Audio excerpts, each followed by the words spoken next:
Hey, everybody, Dr. Rick here, dropping in on you on Tuesday morning. Hope everybody is having a great start to your week.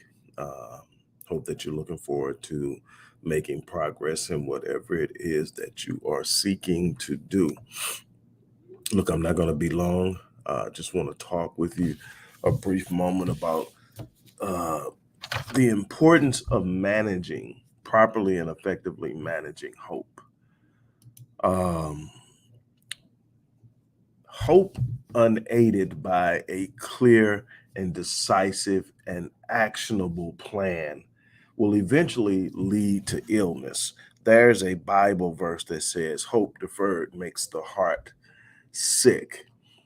And the heart in this case is talking about the center of the soul. So if we were to modernize the message, it would be more likely that it will impact your subconscious reality and thinking, and ultimately end up uh, moving out and negatively impacting you in other ways. Because hope has to be served. Hope is a powerful and forceful tool in its proper place. The problem is that many people get stuck in hope and they're waiting on something. And what you have to understand is that this life is yours. It's yours to live. There are going to be people who play roles in your life, and some of them are going to be immensely impactful and powerful. Others will serve to attempt to diminish you. But there's a bunch of players. But at the end of the day, you are going to be responsible for how your life plays out, not by being successful at avoiding the challenges of life, but by being forceful and intentful and deliberate in how you engage those challenges. See, hope by itself does not have the power to change your life, to change your reality.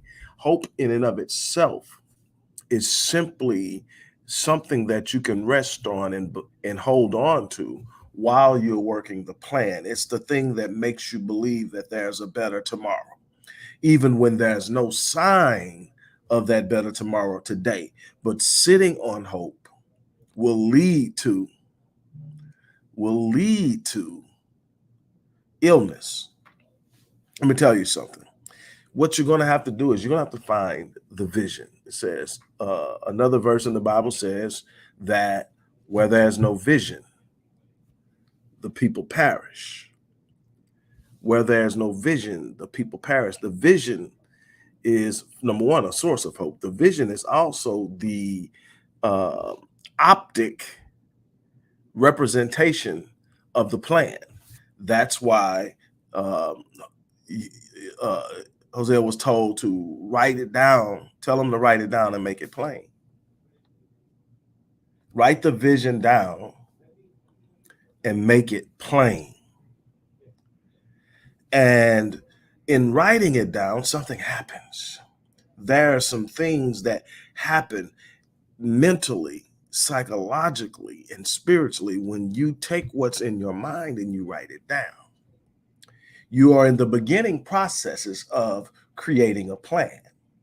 You're in the beginning processes of mapping out a goal sheet full of milestones. You're in the beginning process of giving action to the vision. But see, the problem is with a lot of people is they suffer in the toxic stages of hope. See, people look at hope and say hope is a positive thing. No, hope is a positive thing in its proper perspective, but there are certain types of hope that are lethal.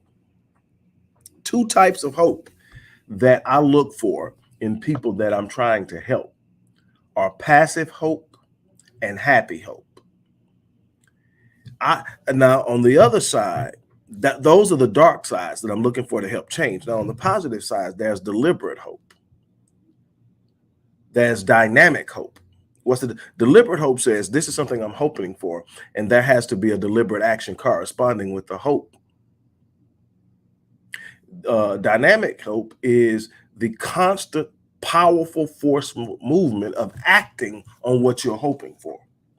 In other words, you're not sitting still. Here's the problem with passive hope. Passive hope is just sitting there hoping. And hope, people you see with passive hope are the people that are waiting on someone else to change their life for them. People who are waiting for people to change policies so that they can live better. People who are waiting on someone to come through and give them an opportunity so they can show who they are. People who have unbelievable talents but think they need to be discovered by someone else in order to put their talents on display and to move. That particular situation is a problem. Nobody is coming to save you. Now, there may be people out there who are going to play a role in your life, but I'm telling you that providence isn't even activated until you start to move. It is not until you make a commitment to take the first step that providence becomes activated. And when you activate providence, then things happen. Then you start to see things unfold, things you never thought were possible. Things start to line up and you're going like, oh my God. There's literally a level of forceful spiritual energy all the way up to the point that some people call it magic, simply by acting on something you think you can do. But what I can tell you is if you're sitting there passively waiting on it, that's going to, now what's worse than passive hope, where you're just sitting there hoping and waiting, is happy hope. Passive hope still knows there's got to be something better. It's not satisfied, it's just not active. It's sitting there waiting on something else to do what needs to be done by the person that is literally holding the hope. Now, happy hope is really dangerous. Why? Happy hope can be expressed in that 60-year-old man who walks around every day with a smile on his face, just in a state of elation while living hand to mouth, while not having experienced anything that he thought or desired he wanted to experience, while not having any state of stability and security and being okay with. See, the problem isn't that he doesn't have stability or security. The problem is that he's okay with it. See, that's happy hope. That's that, oh man, one day it'll all be good. And some people are happy hoping their way all the way to heaven or whatever it is they think they're going to get to after this life. And they're not putting in any work right now to sit up and create a nice little space for them here that represents what they're capable of and represents their capacity. To me, when I get people who are believers in God, I take a very direct approach in confronting them about their inactivity. And it's real simple. If you say you believe in God, and whatever way you say you believe in God, and you believe God is the progenitor of all things that exist, that God created this all and in the process created you, then don't you think that you are failing the designer when you don't live up to the level of your design? Because see, if God is powerful and perfect, God isn't creating mediocre anything. God isn't creating average anything. God isn't creating scary and fearful anything. So then if God created you to be great. God created you what? To be an expression of who God is. In other words, how can you possibly evangelize someone to your God and say, hey, you got to get with my God because my God is the bomb? But they're looking at your life. They see no purpose. They see no passion. They see no joy. They see no real realization. They see you struggling and suffering just as much as they are or worse. How can you you can't evangelize on emotion.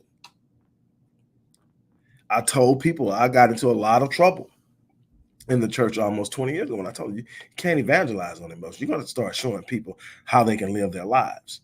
You're going to have to stop telling people that they can suffer their way into heaven and that's some reward for suffering. You got to stop telling people. You got to start telling people that they can literally walk in a certain way, but they're going to have to change the way they think, to change the way they move, change the way they operate. You're going to have to stop doing that. And everybody got mad at me, but the bottom line is, how can you and I told them, I said, there's going to be a mass exodus from the church because people are getting tired of being told to wait. People are getting tired of being told that your time is coming. People are getting tired of waiting generation after generation to see the movement of God when the movement of God is present in their everyday lives, but they haven't been taught to see it. They haven't been taught to touch it. They haven't been taught to activate it. They haven't been taught to move on it. They're not living in their purpose. They're not living in their power. They're sitting around waiting on something to happen, and it's not going to happen until they activate their faith. And what is faith? Faith is action. Express belief based on the belief you hold.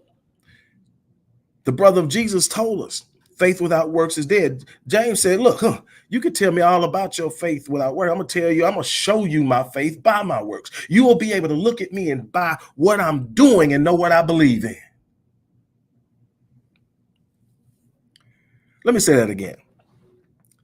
When you're truly walking in faith, someone will be able to sit outside of your immediate periphery and observe your actions and know what you believe in. Someone, oh yeah, Loretta, you said it. You got receipts. Somebody ought to be able to check your receipts and know what your faith is. When someone checks your receipts, can they see you moved? When everything said there was nothing to move on, and that you materialized what others said was impossible. That's how you evangelize God. You show people God operating in your life, not from an emotional perspective, but from something that they can relate to, that makes sense to them. I'm not here to take a shot at anybody's faith and in what realm, a sect, a schism, and that's biblical.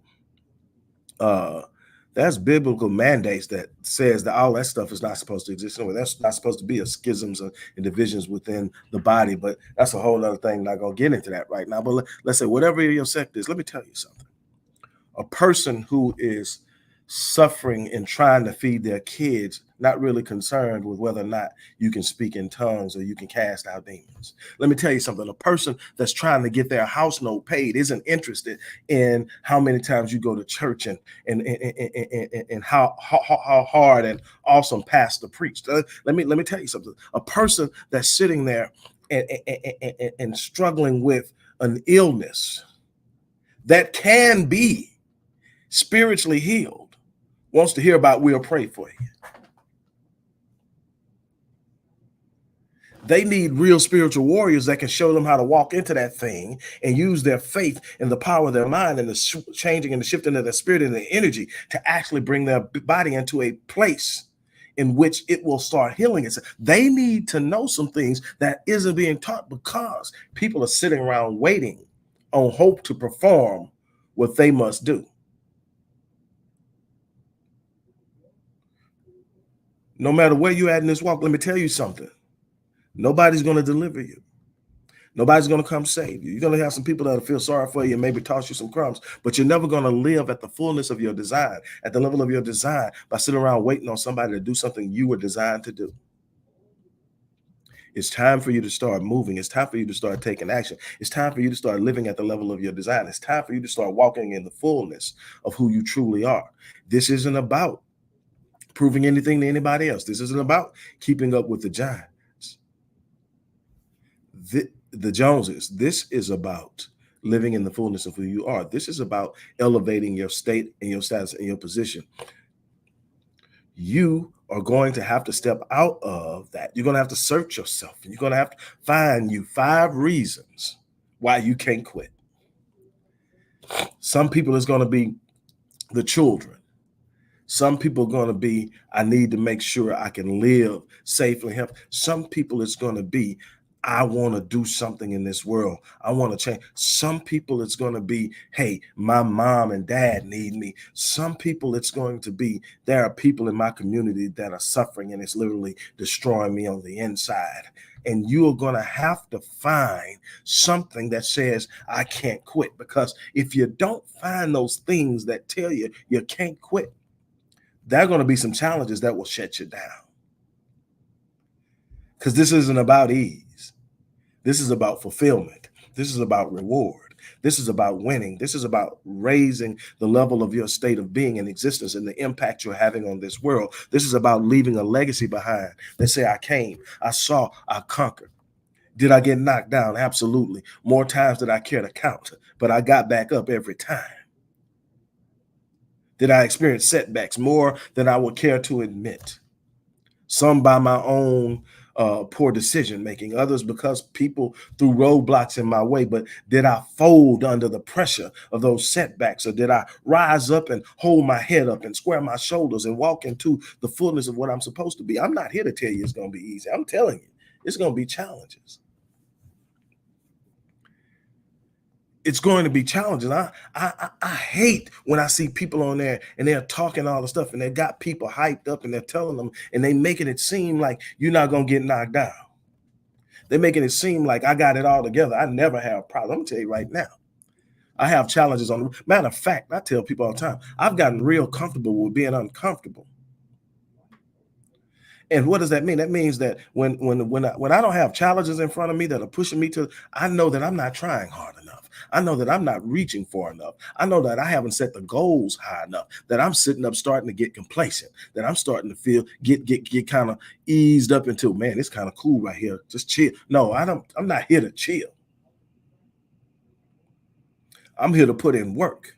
I got a limited amount of time on this planet, and I plan on leaving a legacy. And I don't know how much time it is. So I don't get to take breaks thinking I got a chance to do it tomorrow. You want to know what procrastination really is?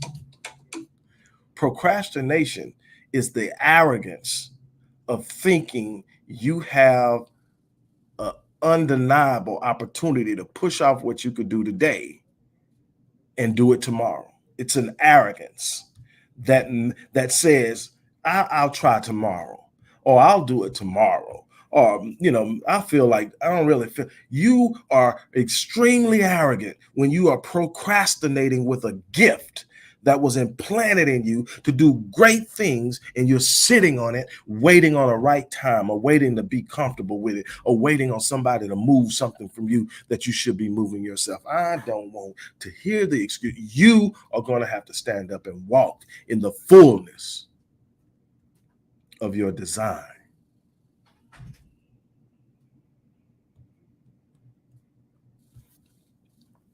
Hope deferred makes the heart sick. Where there is no vision, the people perish.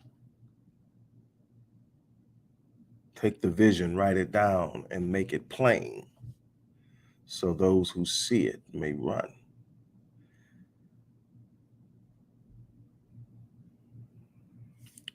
You have a responsibility to the Creator to live the life in the fullness of your design.